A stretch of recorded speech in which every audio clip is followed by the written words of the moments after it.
And welcome to my second video when I'm revisiting Dreamcast independent games that I've bought over previous years. So this game, 4x4 Jam, is a game I bought probably at least 3 years ago.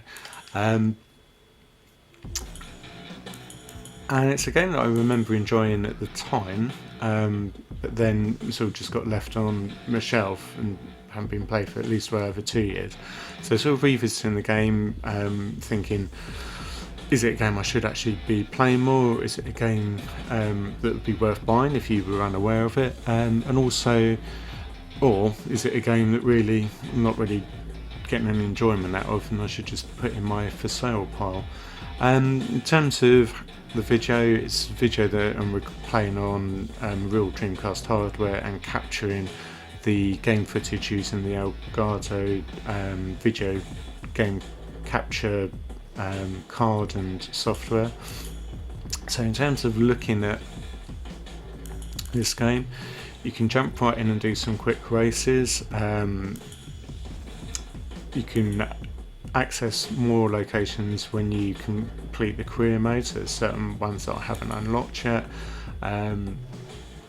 You've got sort of like a traditional green fields location, desert, the snowy frozen location, Hawaii, and then you've got some, as I say, that I've yet to unlock. Game mode, you can have a free drive around, you can do a road race, an off-road race, a jam, which is when you have to get through 5 gates before the opposing player. Collector, you just have to collect 5 items before your competitor. Let's jump into the career mode. I think I got up to, before I stopped playing, I got up to about round 8, but in terms of the game, there's 9, 10, 11, 12, 13, 14, 15, 16, 17, 18, 19, 20, 21, 22, 23, 24 different stages. And if you complete those stages, then you can unlock things like here, you get a new location, get new vehicles, so that's the sort of incentive for you to continue through the career mode. I think the reason I stopped is just because it sort of repeats the sort of challenges. So you start off with a race where you're going through the 5 gates, then you've got the off-road race, then a road race, the collector, and then back to the 5 gate sort of challenge. Let's just go through and do one of the races so you can have a look and see what the game's like playing. Okay, so this one is obviously the challenge to get through the gate before the opposing player. The game handles really well. You got a real good sense of crashing, which I've just done there. Some really good rolls, some nice sound effects. Let's go spin around. Yeah, the movement of the cars really do feel that sort of jumpy springiness that you're doing off-road racing, so it handles really well from that point of view, and it gives you a great sense of fun. Rival. I'm not doing very well on this one. The music in terms of the game isn't particularly spectacular, but it fits the genre of the game really well. It's sort of like heavy electric guitar rock music. It gives that real sort of sense of off-road racing. One thing you get is, for the trees, they're not sort of physical obstacles, you can just drive straight through them. And that's probably the only criticism that I'd have of the environment. Some of the other bits are a bit sort of destructible, so if you go into the posts, you can send them flying, and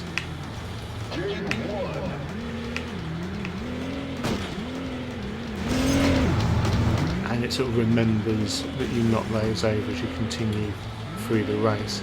But yeah, it's just the trees, and obviously you're on the grass, you're not sort of seeing any tyre track marks and things like that, but that's just really sort of aesthetic rather than adding anything to the gameplay. But yeah, no, it's a smooth game in terms of the frame rate. When we go onto the road race, you might notice that the pop-ups are quite pronounced, but I think that was just the case of how the game was originally on the PlayStation Portable, so I don't think that's something that's just unique to the Dreamcast version. Rival wins the game.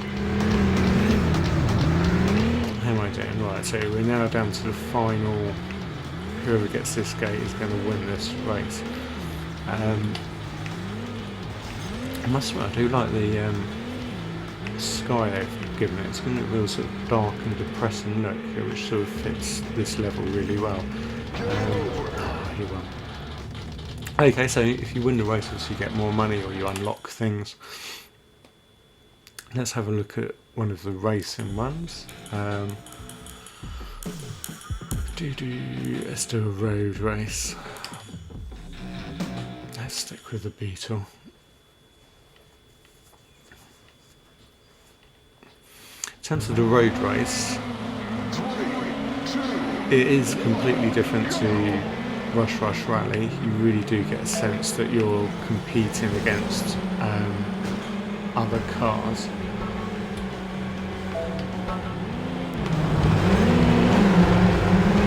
So you'll find that, yeah, they will bash into you. They will. They seem to sort of respond a bit to your driving mechanics. You really do feel that you're in a really competitive race and you can't sort of relax at any moment. You can send the cars crashing into them, you can send them flying and to knock them out of the race, which is, you know, what you'd expect in a sort of off-roady, no rules held race. So as a racing experience, much prefer this game to Arcade Racing Legends. In terms of, you've got different viewpoints as well. So you've got the inside viewpoint, you've got the bonnet one, which we remember from Arcade Racing Legends was a bit of a disaster in that it suddenly just showed the car wheels driving along without any of the bodywork, and that's obviously not the case here. It's fully implemented, not broken. I've also got the bumper view, which really was actually making me feel a bit dizzy here, which really gives a sort of sense of bumping along on the road. And everything here is, yeah, giving you a real sort of sense of driving on the off-road experience, bumping along. Yeah, so you always get that feeling that you're not sort of fully in control, which is what you'd expect if you know driving these type of cars.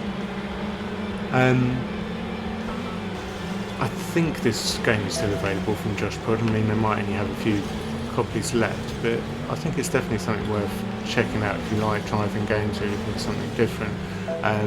I would definitely place this above Arcade Racing Legends as a game to get if you're looking for a 3D racer and from the independent scene.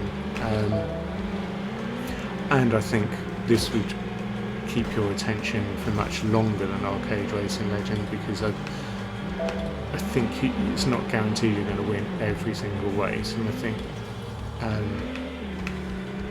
there is that sort of variation of track and incentive to collect other cars. One thing I don't know is if the different cars have different sort of abilities in this game.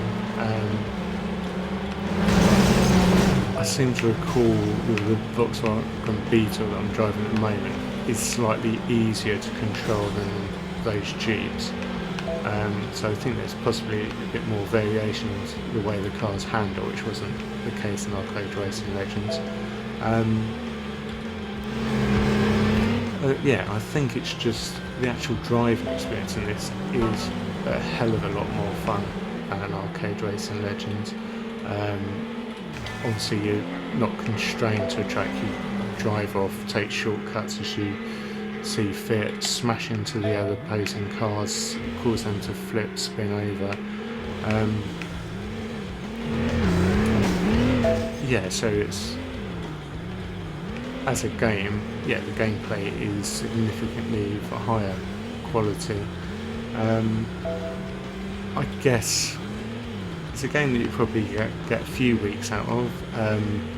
I think once you've completed it, there's probably not much of an incentive to return, and I guess the fact that it's only sort of 5 different driving challenges that just get repeated can become a bit monotonous if you're sitting down for like a 3-hour long session of the game. But yeah, in terms of just short bursts over a few weeks, I think this game is, yeah, it's definitely a lot of fun to be had.